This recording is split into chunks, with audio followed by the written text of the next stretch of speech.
It's Tuesday, July 10th, 2012. I'm Rim. I'm Scott. And this is Geeknights. Tonight, Pokemon Conquest. Let's do this. AKA Nobunga's ambition with Pokemon. Nobunaga. Well, I think the last Nobunga. time. So you might yell at me, Scott, for saying an old joke, but it's not a joke, it's an anecdote. So long ago, right, guys? We were doing like early Geek Nights, and we might have talked about this on the show once.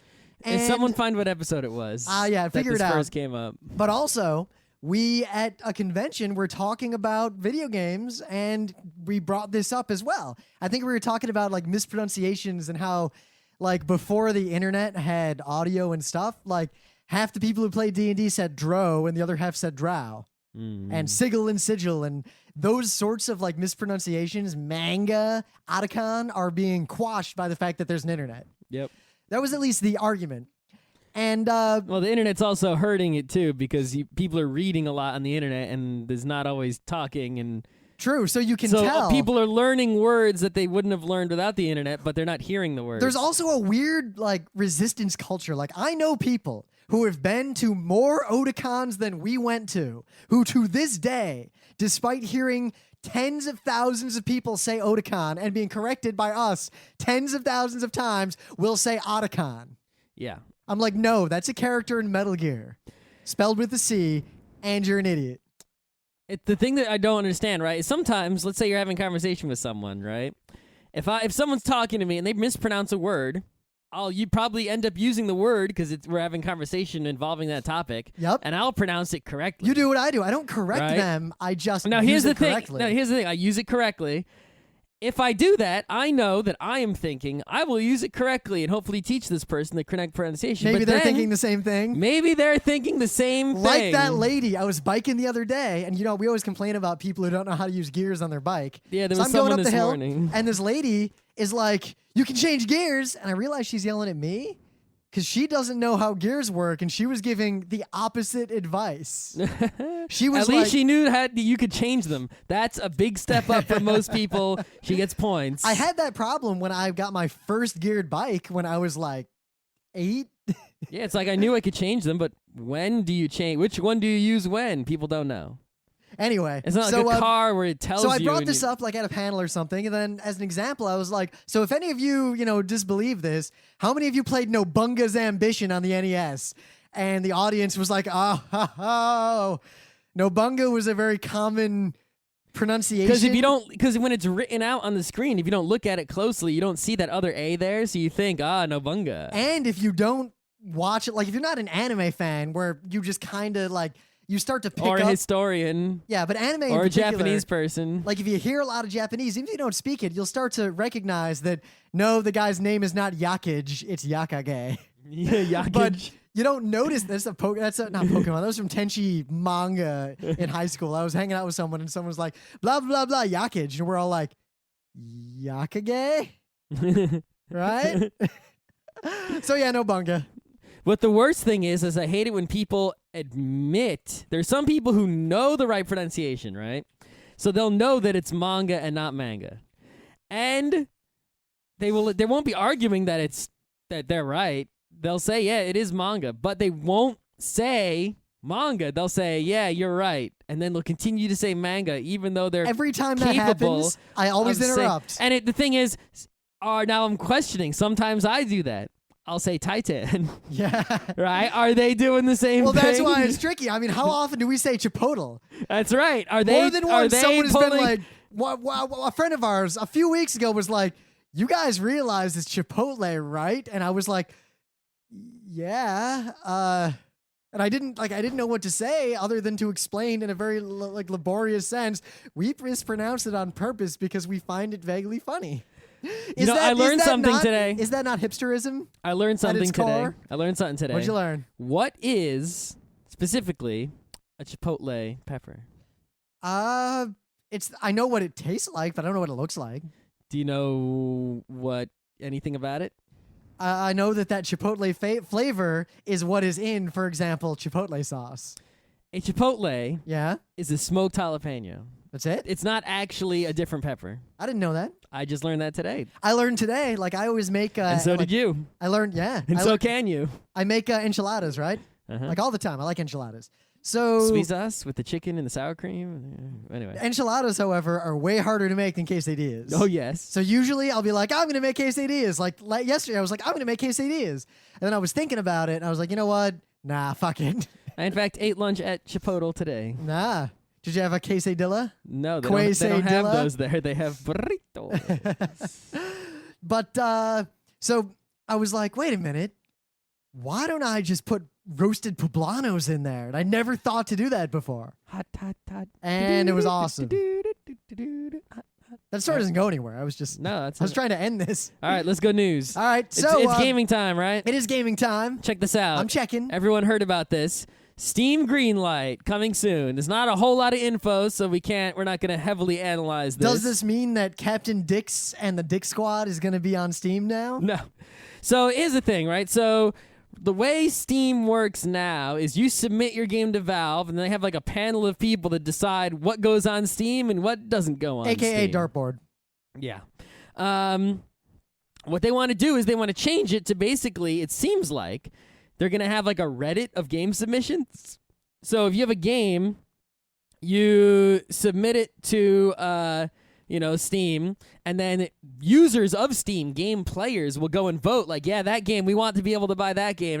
Fuck that one, right? And vote games up and down. And then, the Valve people, I think they still make the final decision. So if everyone votes up poop on a stick, it doesn't mean it's going to show up on Steam. But they're going to greatly take into consideration what games gamers want to be on Steam and what games they don't want to be on Steam. That's a nice sort of sieve. I mean, it's easy for something to. I mean, how many times even do we, as connected to the internet as we are, like miss out on a big boat that's about to set sail? Here's the thing I don't understand, all right? We have this problem where it's like, okay, we don't want to just accept everything in the universe to be on Steam Because it'll Atari be problem. Atari problem, and also, iOS problem, right? You search for any apps on iOS and it's impossible. But I think that part of that problem with iOS, even though they do have a panel approving things, is just it's impossible to search and organize, right? Yep, because categories and things are arbitrary and usually way too broad. Exactly. I think this is actually, the real problem is why don't they just let every game on Steam that isn't, say, for example, viruses and malware and games that don't work? I think what they should do is they should let almost everything on Steam and then have the voting. So if a game, it's on Steam, you could buy it, right? But it's never going to be on sale. It's never going to be on the homepage. It's never going to be promoted. But it's there if you dig way deep to page 100. But maintaining this that. the users are voting which games are going to be on the Steam homepage, right? Control it that way. That's a separate thing because maintaining still have the user games, voting, but have the voting after the game is in. Maintaining the games on Steam, if you let everything in, adds a lot of kind of back end work and grooming and maintenance. Well, I think that's the thing is they need to give the game developer more control. No, because then it's too easy for malware and bullshit to slip in. Obviously, you would approve the people individually. I don't know. Yeah, that's or maybe approve. I don't know. But improve the people as opposed to the game, right? I do not want that to happen because, one, I don't want to make more work for them, and two, I don't care because I already have too much information available in all senses on the internet at all times. So I need good gatekeepers, and Valve is really good at being a gatekeeper of gaming right now. Maybe I should make that. I'll just make generic download stuff store. Anyone can sign up and but you just curate it? No, I don't curate at all. Anyone who wants to can upload things into the store. There's going to be child porn, spam, and viruses and in there. sell them for money. Child porn, spam, viruses. And then nothing but child porn, spam, viruses. The users will vote and report spam and viruses. And then what are you going to do? Go manually delete the thousands of... No, it'll work the same way that, Reddit and all those other things work. So full of garbage except for the... It won't work. Why? Reddit works. Yeah, because there's no overhead to hosting some text that no one upvotes. That's right. There's a little bit more overhead to hosting 100 megabyte files. I'm not hosting your files for you. I'm just providing the store part. All right, so... And the listing part. You have to host the file somewhere, and then when someone buys, it takes the link that you gave and gives it to the person. I don't think there's any money in that. I take the cut in between because everyone's going to be coming to my site to buy stuff. No, they're not. They're going to be going to the more curated walled gardens. I don't know. Even my stupid X230 has this Lenovo like marketplace I had to uninstall and turn off. Oh, God. They're like, hey, you want to buy apps for your laptop? What the fuck? I'm like, yeah, it's called software on a computer. Anyway. I'm waiting for Monday to really talk about that, but you know what it reminded me of? It reminded me of Packard Bell Navigator. Yeah. I think the other thing about this Greenlight is I'm kind of wondering, you're going to get into a situation eventually where there's like some indie game studio and they make a game and maybe people like it, but it doesn't get enough support and it doesn't get in. And then like you made a game and now you can't get it on Steam because no one likes it even before it's been out. It's like, oh, that'll be drama. I think the bigger drama. There will also be drama. There will be drama because if no one likes it, no one will notice or care. Well, it'll be but drama. like there will be when some a people game, who like it, but not enough. Yeah, so there won't be drama then. There will be drama if there is a game that enough people want in that is offensive to the vast majority of people. What about a situation where you get a game that's like pretty big and it's in there, but like no one wants it in there? Like the train simulator, right? Something like that comes along where it's high production value, a lot of money, but that train simulator. Imagine if Greenlight was around before the Railworks is what it's called. I have a feeling you're if putting. Greenlight was around before Railworks, you think Railworks would have made it in? I have a feeling you're putting a lot more power in the hands of this thing than I think is actually going to be. Well, if it doesn't have a lot of power, then why are they even doing it? I think all it is. Very simply, PR? Not PR. I trust Valve more than that. Let us see what's coming down the pipeline. I think it's nothing more than a check to make sure that Valve does not miss out on a ship that is sailing because they're too busy making games to pay attention to what's going on the internet. That's all it is. It would be the equivalent of if we had a thing, like we'd set up a Twitter thing that would... someone's got a hot new indie game, but Valve doesn't know about it because they haven't heard about it. Yeah. But it's got a following coming out of like left field in some community somewhere. So now it's easier to submit it to Steam. Yes, and because it gets a bunch of upvotes. If there's an organized community, they'll get it on the radar. So it's easier right. What for about stuff if to get on the 4chan radar. goes on here and votes up like, Hello Kitty? That's something. what I'm saying. Valve has the final say, apparently. And you know what? Hello Kitty game? That could be good. I'm just saying, they'll go vote up some nonsense. Of course. The thing is, that stuff's been going on forever. I mean, the UFI also, arena. is Valve going to put their own games in here to figure out what they should work on? I would do that if I were was Valve. Valve, I would launch Greenlight and then Half-Life 3 would be like the first thing in there, and I'd be like, when it gets enough votes, maybe we'll work on it. And I then would set that the- would get everyone to sign into Greenlight. I would set the threshold of votes it requires to something like 95% of the world population. Right. The other thing is that, right, the only people who are going to go to Greenlight are hardcore people or people who are sent from another community to go there specifically for a specific game. So a lot of the games that have the appeal mostly to an audience that is not Greenlight users is going to be missed, but then again, those people probably aren't Steam users, but some of them are. So thus, a lot of games are going to get missed even in Greenlight because the huge audience for those games isn't Greenlighting. Thus, I think the only real use of this in the end is to make sure that Valve does not miss something that has a dedicated following, but otherwise would be off the radar. Yes. So, in much more really kind of ludicrous news, Kickstarter is great. We're not talking about the Penny Arcade thing. That's Wednesday news. There's a lot of Kickstarting going on. I thought Kickstarter was sort of like, all right, it peaked and it was sort of mellowing. Well, no, it's peaking again. It well, just keeps making new peaks. It is, but news-wise, not any otherwise. Yeah. Now, the Penny Arcade Kickstarter, just to get it out here, I think is both fine and a good idea. And I'm not giving any monies to. No, I'm not giving money to it either. Probably.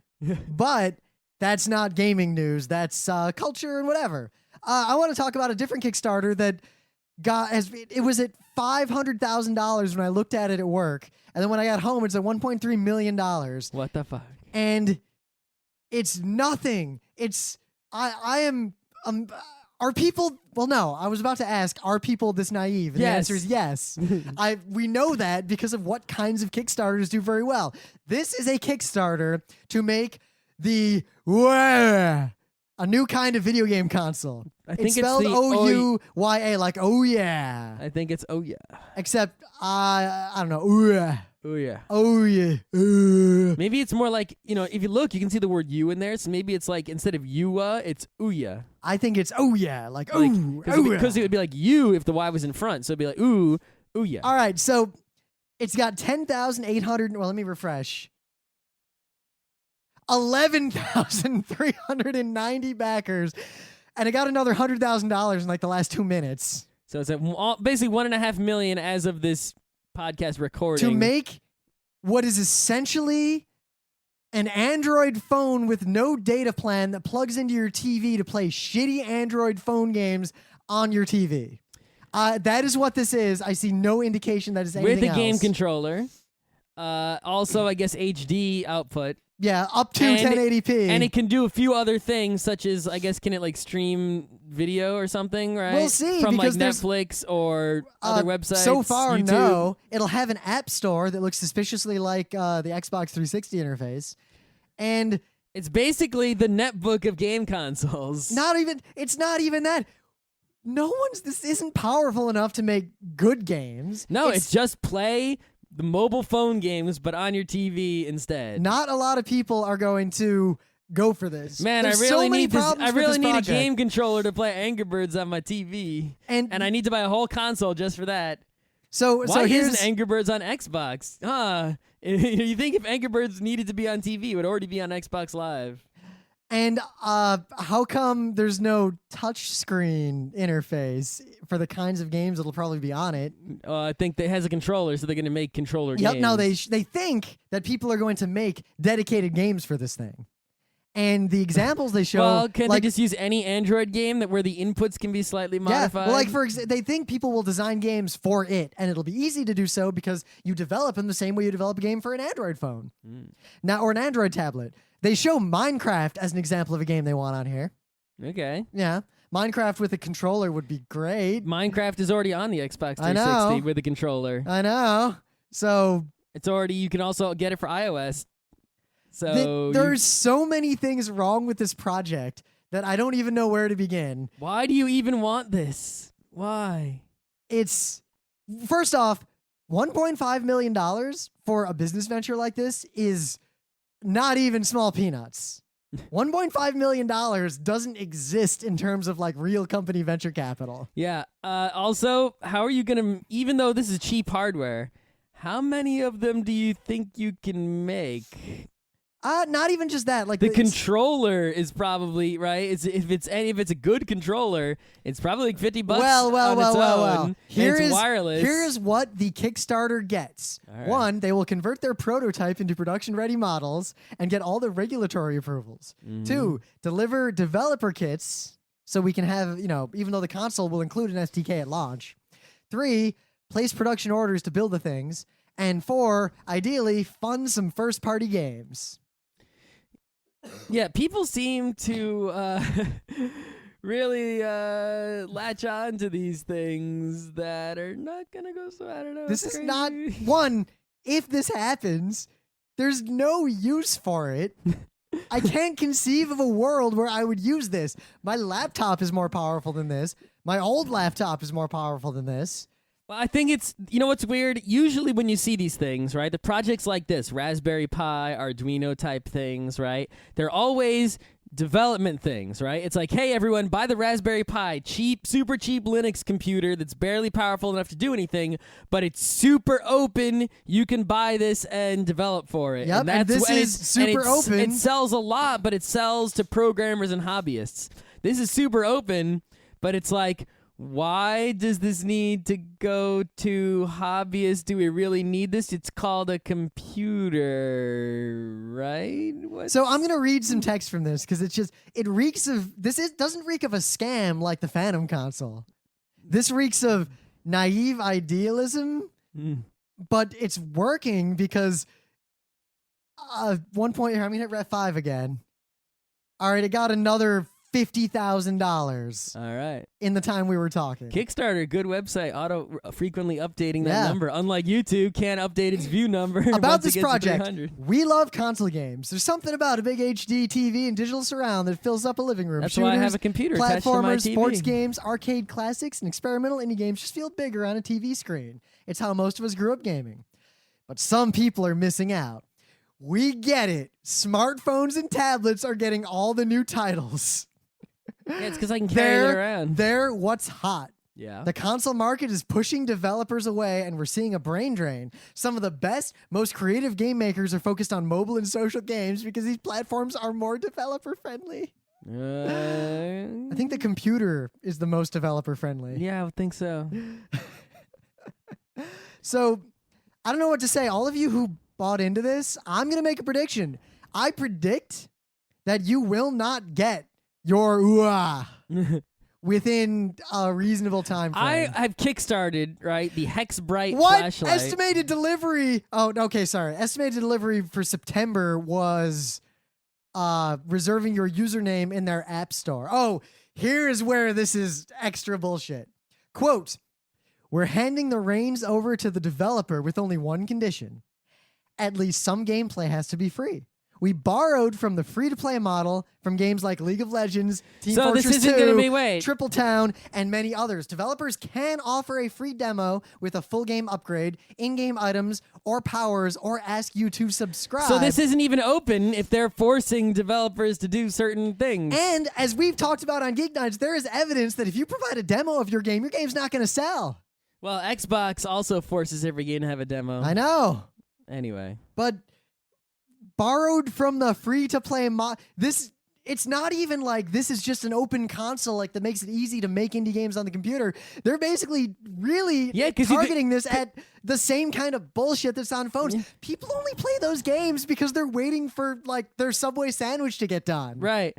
I do see a space if someone could move in to where if you could actually get enough developers on board beforehand, not post, to where if you made a console for the television that was open where anyone could make a game for it, that you could make a move because you'll get a bunch of games that Microsoft and Sony will not have. And if you can maybe do a Steam Greenlight situation, then you could maybe, work your way in, especially since the consoles that are big now are dated and they're letting them go too long. Well, if I did that, it would be a software console, as in it'd be software like Boxy. Yes. That is a platform for running games. A little. You mean more, like Steam? A little more. I was about to say curated and walled garden and like self-contained, because Steam really is launching his external applications. I'd have it all embedded and more like a phone app store. Anyway. But that's not what this is. No, it's not at all. So I don't know why you would give money to this, but the point I was making before is apparently 11,470 people. I kickstarted this flashlight, and I still Why did you kickstart that? It's not even that cool. It's a pretty awesome flashlight. I needed a flashlight. It's super durable and is super LED, super bright. You can buy super durable LED flashlights for less than you kickstarted by now. Anyway, I still haven't received it. So if those guys can't even make a flashlight, they do keep updating their Kickstarter. That was the Hex light, right? Hex Bright. Whatever. They haven't delivered the flashlight yet. Then when do you think you're going to get a fucking game console from these other guys? Now, here's my other Who prediction. even are these people that are doing this? I'm going to... a video game project in Los Angeles by OUYA. So they also call themselves OUYA. Okay. There's not a lot of information about them. They've got some quotes that are great. So they got like people in the industry to talk about them. And here is a quote from, they changed the quotes. I had a quote I was going to read that was there before and it's gone. Oh, maybe it was a wrong quote. No, it was a right quote. Basically, it was our friend who made Karateka and, wait, here it is. Jordan Mechner? Yes. Who wouldn't want a beautiful piece of industrial design that sells for $99, plugs straight into your TV and gives you access to a huge library of games? Uh-huh. That's a true statement. I would love that. Yeah. I don't think this is it. No, I don't think this does that. I don't think so. Yeah, what's their library of games right now? No games? I don't even... Whatever. Let's move on. Okay.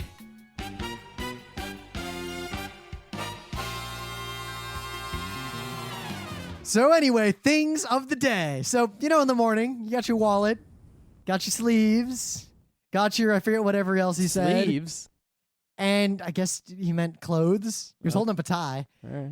And then you can't find your goddamn keys and you're late for work. While the phone keys. Yep.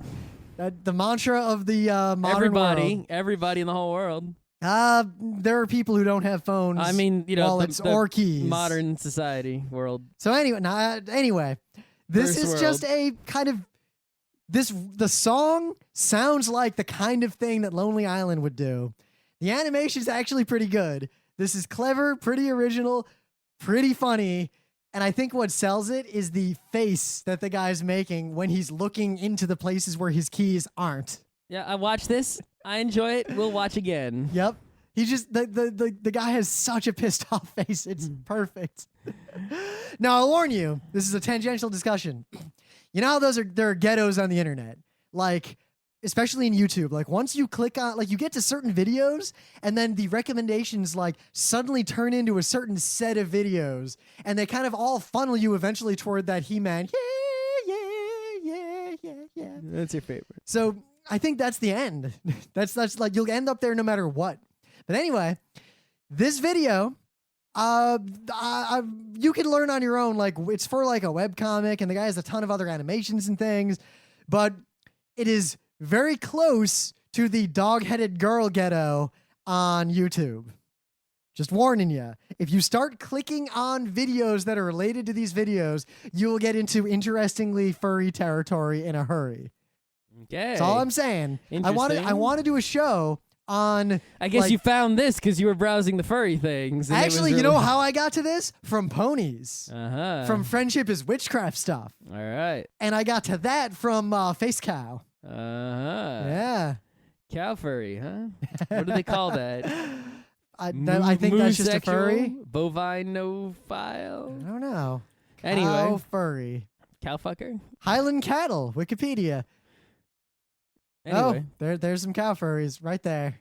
All right, here we That's go. Great. Okay, go on. So check this out. You know the old D&D cartoon, the incredibly old school D&D cartoon that was on Saturday morning. It's a shame the guy who made it died before he made it. Okay. Anyway.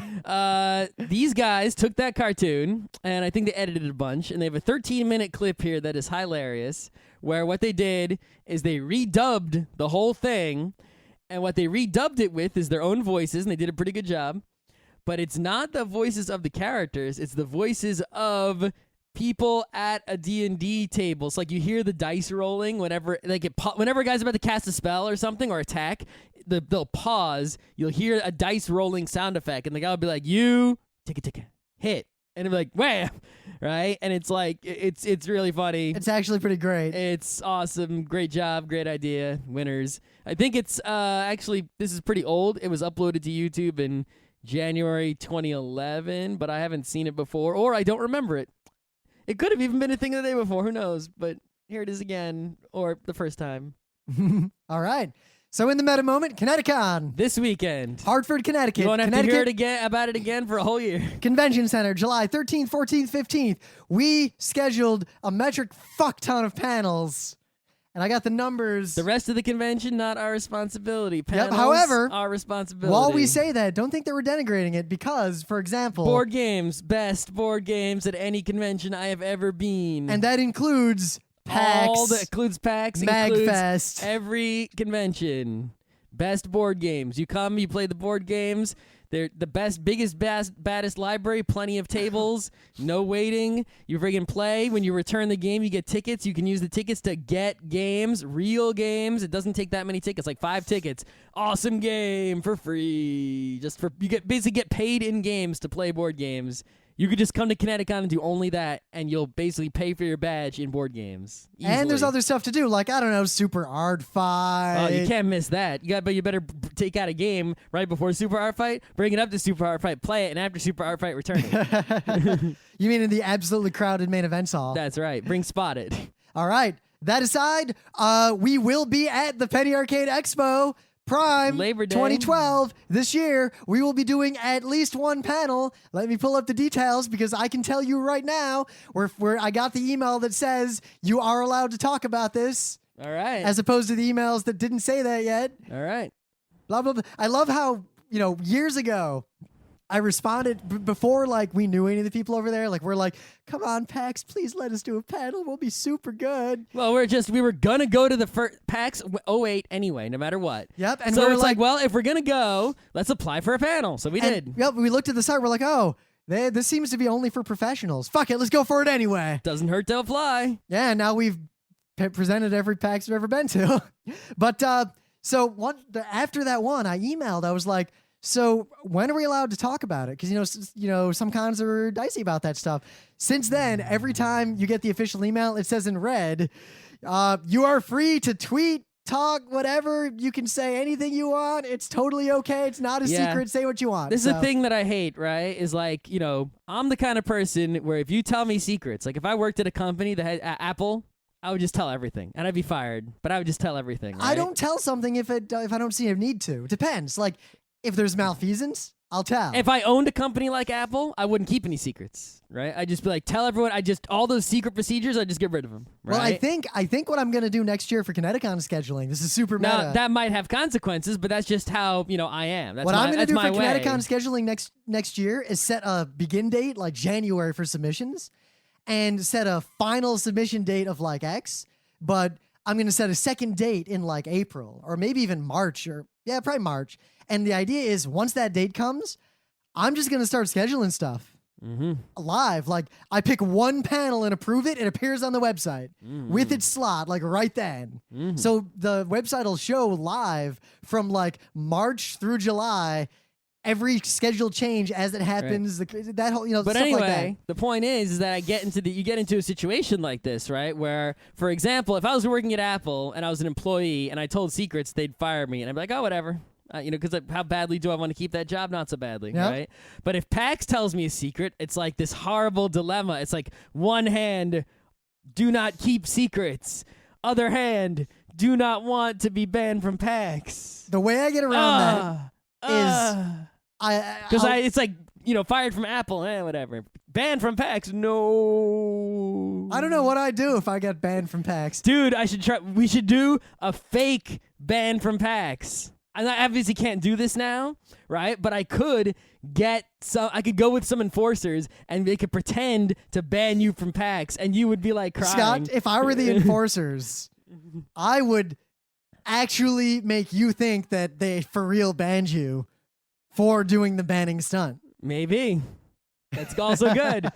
But the point is, I can't do that to you now. You can't do it to me now, but we can do it to someone else who doesn't listen to the show.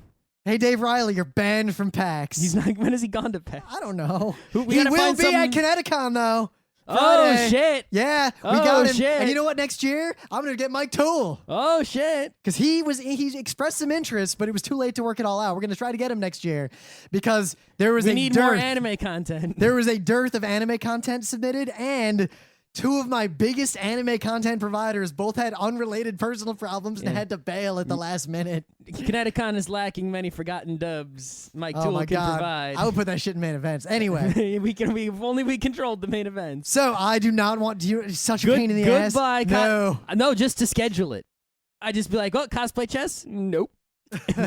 Anyway, we will be doing a new triple threat, this time called Short Subjects in Gaming, on Friday, August 31st at 3:30 p.m. in the Wolfman Theater.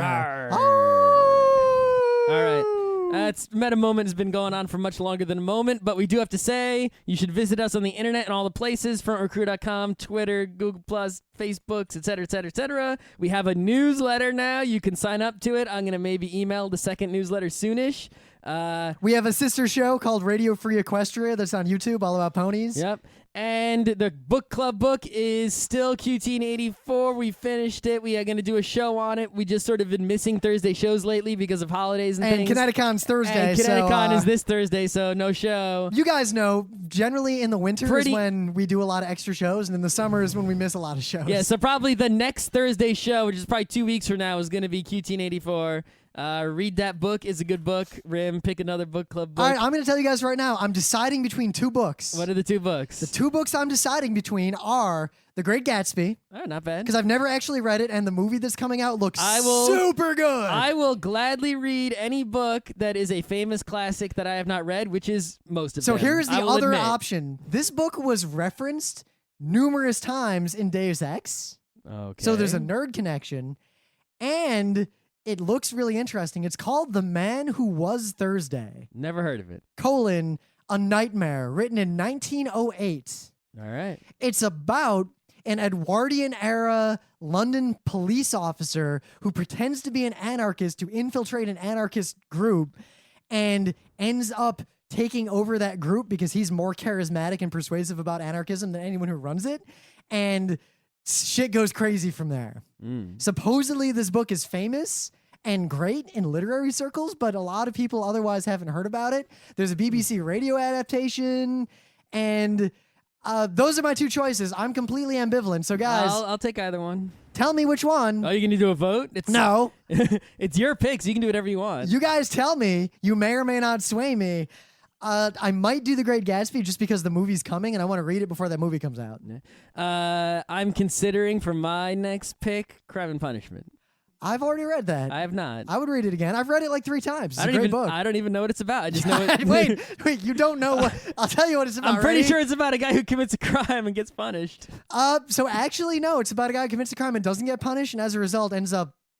That's actually worse. Oh, I kind of also, I know that there's, you might not know this, there is an Osamu Tezuka Crime and Punishment manga. I know about that. I've not read it. I've never seen anything from it. I saw the Japanese edition of 1 volume of it.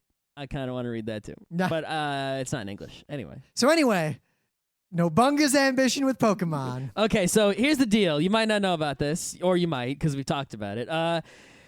In Japan, they make a lot of games that don't come out here, and we're pissed because we don't get them. And they're usually these quirky games that are awesome on paper. For example, what's a game like, Phoenix Wright was a great example of a game that was awesome on paper, and then they brought it here, and oh wait, it was actually awesome. But sometimes they have games over in Japan that are awesome on paper that we don't get, like Super Robot Wars, Evangelion versus Voltron versus Macross versus every robot. Oh, the game's not actually that fun. Yeah, whatever, haters. Okay. Yep. So on the one hand, we always want every game, every piece of artwork, period, that is made to be released to the entire world. But on the other hand, sometimes you're disappointed because, like, someone will go through the effort of translating something and we won't buy it because it's not that good. So it goes both ways. So when we knew that they were making a Nobunaga's Ambitions X Pokemon mashup, we're like, God damn, that is awesome on paper. I must have it. And then they're like, Nintendo didn't do the stupid thing they usually do. They actually translated to English and brought it out in the US. Hallelujah, praise be Nintendo for getting something right once in a while. So of course, I didn't even go on Amazon. I went to the Nintendo store and just bought it with cash. I was like, it's sold out on Amazon. I know. Here is your reward for doing the right thing, Nintendo. Do it again, and I'll be back in this store sometime soon. Now we geek-bited it, and before, so we said it was pretty fun. We hadn't played it a lot yet. I still haven't beaten it. I haven't beaten it yet either, but I played it a lot, like 9 hours. I'm almost halfway. Played it a bunch. Almost halfway. Yep. And we tried the multiplayer, so now we can actually properly review it. You know what? Still pretty fun. It's okay. So here's the deal. It is baby's first Nobunaga's Ambition, which... It makes me want to play non-baby's Nobunaga's Ambition. You may or may not like it. I know that, but it still makes me want to try. Well, no, I'm going to put it this way. It's more like baby's first Gemfire. Gemfire is baby's first Nobunaga's Ambition. Nobunaga's Ambition is... Not for babies. Not for babies, but also not what you might expect in terms of how strategy. I've played it. Actually, I think I might have it on my Mac Plus. I should turn my Mac Plus on. I'm a big fan of those Kou Shibusawa kind of games. Well, those are your Aerobiz. That's your jam. Yeah, Aerobiz, Gemfire. All these games are Kou Shibusawa. That's your favorite guy. It is my favorite guy. Those games are my jam, to say what you just said. That's right. So anyway, it's really babies first. Like your options, you have all these towns. Are basically dump guys into like a mine to get some money, but money doesn't do fucking anything. You can buy items with money. Who gives a shit? And you can give items to your Pokemon. Those items don't do shit. So they have an extra option per Pokemon in battle. So I've never used an item. I've the used game a has potion. Been trivial. I used a potion. Never once. used a potion. Never used anything. I used one potion because I wanted an item. Use. I've never used an item. Okay. And you can't like level up a place in a way that matters like in other Kou Shibusawa kind of games. Like in Gemfire, your options every round for each province are things like recruit more troops, buy a 3rd unit, like a special, a 5th unit, I guess, develop my agriculture, develop my defenses, stuff like that. Here your options are basically fucking nothing or play the real game in a real city with real generals. Mm-hmm. Yeah. I'm actually more a fan of the Heroes of Might and Magic style with the towns and the battling, Yeah. But that is more real-time-ish and less of the turn-based grid-like-ish I guess except for when you get into a real battle. My trouble is that the overland part of this game is extremely fiddly and difficult to use. Like, you get a new trainer who's awesome, well, you're full. The mechanics of moving that trainer to another place, and then you're forced to move him back because you wanted him in the first place originally, it's really easy to accidentally delete your guys, like Scott did. And it just sucks, and it's super fiddly, and it doesn't even matter. None of that shit matters. Just ignore it. The biggest problem I have with the game is that it has a lot, actually has, even though it's babies first, there's actually kind of a lot of stuff going on, right? Yes, and none of it matters. Well, none of it matters, but they also don't explain any of it, right? It's like they don't even explain to you, at least maybe I skipped it in the tutorial, that the facing of the Pokemon matters. No, they don't. Well, that was obvious. Any game where you can face, it matters. Yeah, but I didn't even realize that I was facing until someone pointed it out, and then it's like, they didn't even tell you, well, how much does it matter? How much damage do I take from the side versus the back? What is the exact penalty? You know, you'll go into a new arena to fight, and there'll be like some water or something, and they don't even tell you how the map works. Like, it's like, oh, I didn't know if I walk, you know, there's like, you go into a map and there's these balls.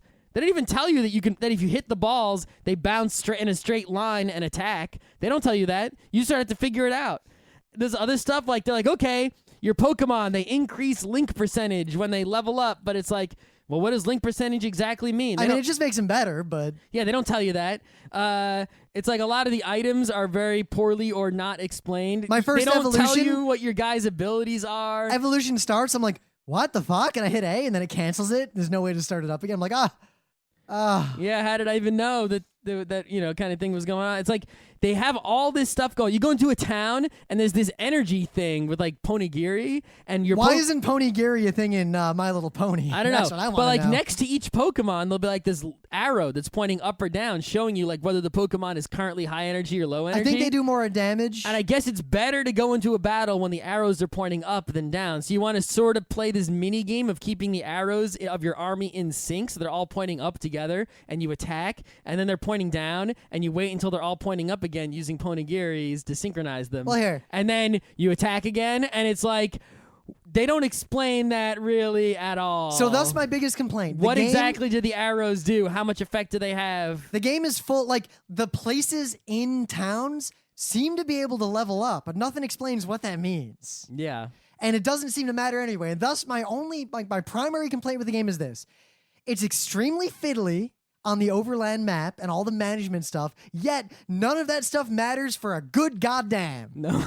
The enemy it's like never attacks you. No. You never have to worry. They tell you, like, yeah, the enemy might attack you. It's never attacked me yet. I put all this effort into, like, making sure I had, like, a B team, like, on my border ready to, like, defend and defend. Doesn't fucking matter. Doesn't mean shit. And winning battles, the AI is so derpy, you'll win every battle, no matter what. Yeah, you have to especially be, if like, the battle has something like take all the banners, and you can just sort of trick the bad guys into messing up. You can only lose a battle if you go into it like doubly overpowered in terms of levels and Pokemon, or like all Geodudes. Can't lose.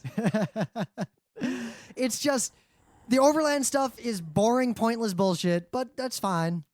The actual combat, single player, it's like one pinky's worth of the tactics of Advance Final Wars? Fantasy Tactics, which itself is a pinky's worth of the tactics of Advance Wars. Yeah, I mean, there's a lot of rock paper scissors going on, as is Pokemon. Yeah, like it's actually surprising how much the combat resembles at Pokemon, even though it's a turn-based thing where you move around a grid.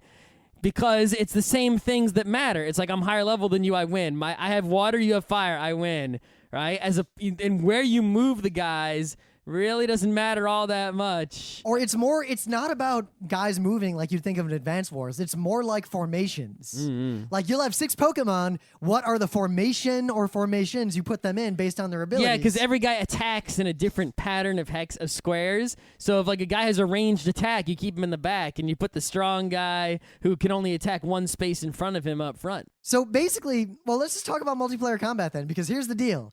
The way the multiplayer combat works is you pick a link limit, and all the Pokemon you pick, no matter what, are raised or lowered to that link limit. The only limitation on that is if you set it very high and a trainer has a link limit with a particular Pokemon, they only go up to that limit. So if you set it to 100 and a guy's derpy and can only link with like 30% on one Pokemon, well, that Pokemon's 30%, don't use him. Yeah, so the problem is if you set it to 100 and you only have like one Pokemon that could be at limit 100 and the other guy has 6 Pokemon that could be limit 100, he's going to win because he's higher level than you. So you want to set it to a lower limit where everyone is basically maxed out across the board. But even that is still a problem because, okay, let's say I go in with a maxed out 30% Dratini, and Rim has a Dragonite that gets limited down to 30. That's basically what happened. Scott came in with his, first and maybe a few second evolution Pokemon. Because I'm not as far through the game as Rim and I'm is. like, hey, Rayperior. Yeah, so it's like, even though my guy gets boosted up to 40% and his guy gets brought down to 40%. Yeah, your Pichu's no match for my Pikachu. Exactly. His guys have better, stronger abilities, right? And have, I like how more hit point and whatever. 3 of my Pokemon could one-hit all of your Pokemon. And it wasn't even like a type situation, really. Oh, I did a not very effective one-hit kill. Yeah, so, even though but that's Pokemon. Even though you're limiting, right? Exactly. Even though you're limiting the level matters. I mean, some Pokemon are just better than others. So you really want to only battle someone who's beaten the game and you've also beaten the game. Then the battles will be less stupid, but still really simple and not. Well, really... you know what? They're fun though, despite being stupid. It's a little bit fun. I have fun with it in the same way that I don't like leveling up. I can't play like single-player Pokemon games anymore, unless it were an MMO, but that's a separate thing. But the combat in this, or combat in Pokemon, like playing Pokemon Battle with a friend, is actually really fun, even though it's kind of random. It tickles a lot of the same itches that it's sort of randomy, bullshitty kind of war games It's tickle. like playing Yomi. You got rock, paper, scissors going on, but also some other stuff. Yeah, and I think this will be a fun game to play with other people at PAX when we're hanging out. Yeah, I can see. The problem is that if you're hanging out with people and you're going to play portable multiplayer DS games, the winners still are Tetris, Mario Kart, Bomberman. Do we need any other ones? Sometimes Advance Wars. Sometimes. No one will play Advance Wars with me. The point is, there's there's actually quite a bunch of DS games that have some sort of multiplayer going on, but most of them there's no reason to play them. And yeah.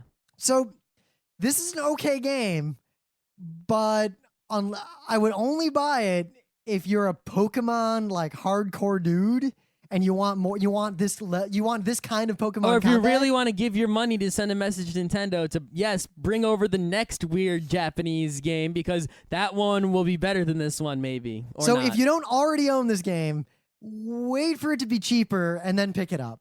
And even then, maybe buy a only used copy. Don't get it if you really like Advance Wars or Final Fantasy Tactics and are good at those games. You do not want to play this game. Yeah, this game, you got to like Pokemon. If you like Pokemon, you're more likely to like this game than if you like Nobunaga's Ambition. Now, if you like Pokemon and you don't like games like Advance Wars and Nobunaga's Ambition and Final Fantasy Tactics, by all means, get this game. And if you have fun with what's going on, then level up. You should level up to the other games. Right. I also just want to say it's kind of awesome that in this game, you're like a Pokemon trainer, you got Pokemon, you're battling and doing all this stuff. The bad guy is Nobunaga. Straight up, he's like, yo, dog, I'm Nobunaga. I'm trying to wake up the Pokemon that'll destroy the world. That is pretty awesome. His generals come and fight Plot-wise. you. It has what the fun of the early Advance Wars games that disappeared in Days of Ruin of the characters saying dumb stuff to each other before battles. Yeah, if you look at the facts online, there's actually a bunch of side quests involving characters that you can sort of get going on if you do the right thing. Yeah, you know what? I literally, in my life, Look at all the fucks I give. Yeah, you can see them all through this podcast, no problem. I have the fact that tells you exactly how to get those things, and I couldn't be asked to do what the facts say. You know what that reminds me of? That bullshit in Fire Emblem where you have to get the characters to stand next to each other and talk to get Advance certain Wars things. 1, to unlock certain things, you had to use the right person in the right map at the right time. That's true, but this isn't Fire Emblem. Like, it'd be like, okay, make the girl on the Pegasus stand next to the guy with the horse and have them talk, and then you'll get some plot. In Advance Wars 2, if you put Eagle and Sammy in the final battle together, they confess their love to each other. Ooh. Yeah. That was a big deal. Ooh. Okay. What else can I say about this game? It's pretty fun to play with someone else as a, dick around fight, but it's Pokemon. So if I've got all Spiritombs and you've got all Eevees, well, guess who's going to win? Yeah. 6 Geodudes. The thing is, it's because it's so fiddly, it's hard to get the Pokemon you want. I know. So my team is like half, because I play, when I did play Pokemon. And the other problem I'm is, all even about, if there's a Pokemon you want, good luck finding a trainer that it goes with, right? Because the way it works is you get these trainers, and every trainer can have one active Pokemon at a time, and they have a link percentage with that Pokemon. So, like, for example, Scott, my main guy has Dratini and Eevee. His link percentage with Eevee is way high, and Dratini's kind of low. So it's like, well, no reason to use Dratini there, right? Just stick with the Eevee.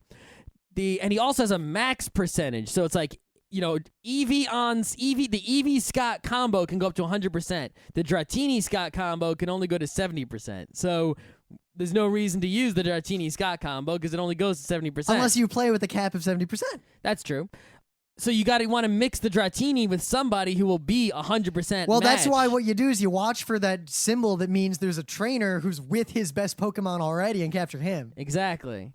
So it's like you have to figure out which Pokemons go with which trainers, and you can switch Pokemon on trainers. So But like, it's too much effort to deal with that it's bullshit. too much effort to do. And so it's like when I was playing, I would be like, all right, my guy is in a fire town, so he should be a water guy, so he can kill the things in the town easily. That doesn't fucking matter. Doesn't matter. I'm also thinking like, okay, my guy is there. He's next to a fighting town, so I don't want to put any normal guys in this town in case they attack. Right? Doesn't fucking matter. Yep. Right? So don't worry about like type matching or any bullshit. Worry about that in the battle more so, right? If there's a water guy in the battle, don't put your fire guy in range of his attack and you'll be okay. Right? No reason to bring him out of the battle because you know what? There's probably going to be something that's weak against water that you'll need your water guy in there, and you shouldn't keep him out just because he's a fire guy. Now, the only passwords I put in, because Or there's an events electric guy where you or can whatever. get guys to appear, and then you have to go catch them in game.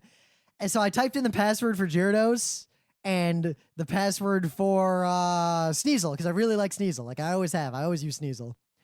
And there's like 30 or 40 more that I just don't give a fuck to type in. Like Misdreavus I could get, but whatever. It just doesn't. Yeah, the password thing is kind of weird. It's basically you type in a password, and then it'll be like on the next turn, it'll be like, the Pokemon has appeared in this town, so you got to go to that town and capture that Pokemon. You can type that password in once per, like, reset your cartridge. Yeah.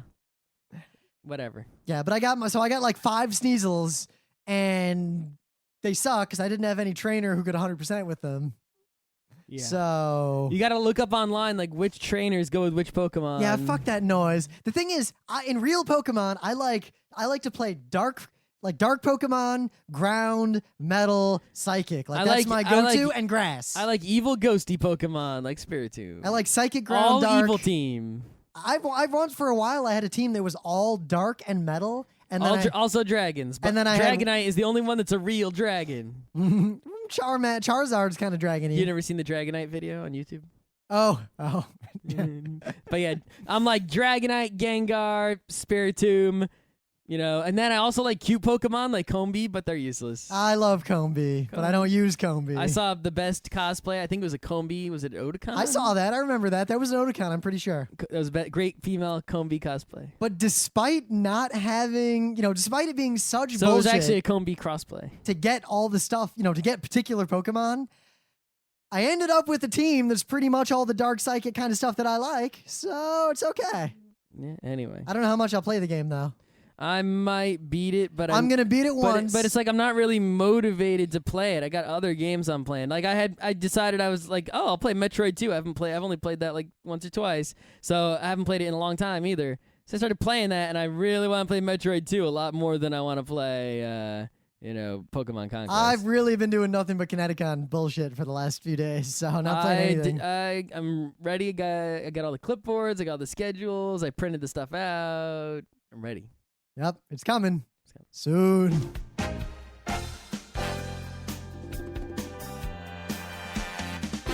This This has been Geek Nights with Rim and Scott. Special thanks to DJ Pretzel for the opening music, Kat Lee for web design, and Brando K for the logos. Be sure to visit our website at frontrowcrew.com for show notes, discussion, news, and more. Remember, Geek Nights is not one, but 4 different shows. Sci-Tech Mondays, Gaming Tuesdays, Anime Comic Wednesdays, and Indiscriminate Thursdays. Geeknights is distributed under a Creative Commons Attribution 3.0 license.